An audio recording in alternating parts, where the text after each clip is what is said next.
ताई नमस्कार. नमस्कार. ताई नाव सांगा संपूर्ण तुमचं. गीता निकेतन शेवते. पत्ता सांगा. राहता सिंहगड रोड, गोरे खुर्द. सिंहगड रोड, गोरे खुर्द. बरं ताई, तुम्ही युनिव्हर्सल हेल्थ केअर कंपनीचं कुठलं औषध वापरताय दाखवा जरा. ओके, डायबॉम. डायबॉम हे औषध वापरतो. डायबॉम हे औषध तुम्ही वापरताय. बरं मला सांगा ताई, हे डायबॉम हे औषध डायबिटीस साठी आहे बरोबर? ओके, हे औषध घेण्याच्या आधी तुमची शुगर किती होती हो? माझी शुगर तरी 250 होती. हे औषध घ्यायच्या अगोदर शुगर 250 होती. हा.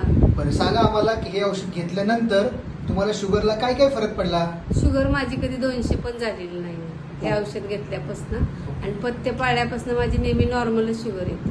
ओके, तुम्ही हे औषध घेतल्यापासून तुमची शुगर एकदम नॉर्मल झाली. हा. बरं, तुम्ही हे डायबॉम औषध ताई किती वर्षापासून घेताय? 6 वर्ष झालं मी हे औषध घेत. 6 वर्षापासून घेताय. आता कुठलीच गोळी खात नाही? नाही.